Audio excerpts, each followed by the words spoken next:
Coucou à tous et bienvenue sur cette chaîne. Alors aujourd'hui j'avais envie de vous faire un petit retour de course de chez Lidl parce que du coup on m'a informé qu'il y avait la semaine vegan chez Lidl. J'ai donc foncé pour voir s'ils faisaient des choses dans mon magasin et effectivement il y avait tout un nombre de produits.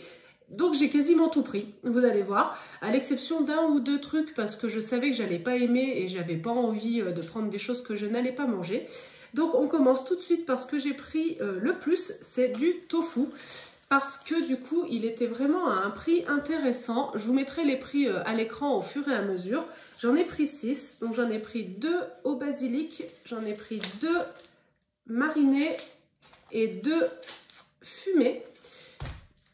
Donc je ne sais pas trop ce que ça vaut en termes de goût et de texture. Ça va être l'occasion de découvrir. Et c'est vrai que si ils le font même hors semaine vegan, j'avoue que c'est tellement intéressant en termes de prix que je vais retourner du coup chez Lidl en acheter parce que ça divise franchement par deux le prix par rapport que ce soit en magasin bio ou même à Carrefour, sachant qu'à Carrefour c'est plus cher qu'en magasin bio. Donc comme ça, on verra.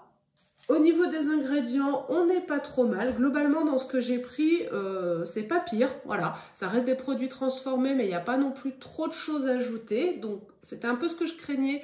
J'ai des gros préjugés sur Lidl, je m'en excuse. J'ai pris beaucoup de gnocchi, parce que j'adore ça. J'en ai pris des normaux. Et ils en faisaient aussi aux épinards et à la tomate. J'ai eu envie de tester, je vous montrerai dans la semaine prochaine du coup les recettes que j'ai faites avec cette base, sachant que de toute manière il va falloir que j'achète des légumes, ça va pas me suffire pour la semaine, mais je vais essayer de me faire voilà, une petite semaine avec les produits Lidl, de vous montrer un peu comment je les ai utilisés, les recettes que j'ai pu faire et du coup combien j'en ai eu pour la semaine au final. J'ai pris également ceci. Alors, c'est tout pourri en termes de valeur nutritionnelle, mais je voulais essayer pour voir si le goût et la texture étaient quand même pas mal, histoire de donner un petit peu un intérêt des fois à certains plats en termes visuels ou même en termes de texture. Je pensais faire notamment des cheese naan avec, donc on verra, je vous montrerai tout ça la semaine prochaine aussi. J'ai pris, alors là il y avait deux variétés différentes. Ce sont des pâtes, alors celles-ci elles sont épinards, brocoli, olives et il y avait aussi aux champignons, mais je suis vraiment pas fan des champignons, donc j'ai pas pris, c'était pas la peine.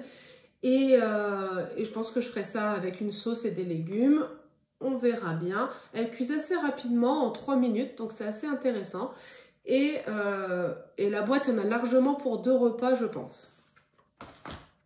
J'ai pris également, toujours dans le salé, des falafels. Voilà, basique, tout simple. Et j'ai pris autre chose qui m'inspire moyennement, mais je voulais quand même goûter pour vous en faire un retour. Ce sont des panés, voilà, des tranches un peu panées, comme ça. Ils appellent ça comment d'ailleurs? Ils appellent ça... Ils appellent pas. Bon. Voilà, donc j'essaierai, je verrai si je n'arrive pas à me rendre compte si c'est un goût plutôt de la mer ou un goût plutôt soja. On verra, je vous ferai un retour. C'est ce qui m'inspire le moins. Et j'ai quand même pris des desserts. Du coup, j'ai pris celui-ci. Alors, il y en avait un autre au blueberry. Alors, je sais plus ce que c'est les blueberries. Au myrtille, je crois. Sauf que j'avais pas trop envie, ça m'inspirait pas. Donc, j'ai juste pris à la pêche pour goûter. Sachant que, de ce que je me souviens de l'année dernière, c'est un très fort goût de noix de coco qui est très présent. Donc, il faut aimer. Et je pense que je vais l'utiliser du coup dans des préparations. Et je voulais tenter, ils m'ont quand même bien fait envie, donc ces petits desserts à base de chocolat noir. Il y en avait également au caramel salé, mais voilà, je raffole pas forcément des desserts, donc j'en ai juste pris une boîte. Je me dis que de toute manière, les autres seront à peu près similaires en termes de texture. Voilà donc du coup ce que j'ai pris chez Lidl et je vous montrerai donc les recettes la semaine prochaine. En attendant, je vous souhaite une très belle fin de journée et à très vite. Bye bye! Tu peux me dire entre-temps, c'est quoi Blueberry? Merci.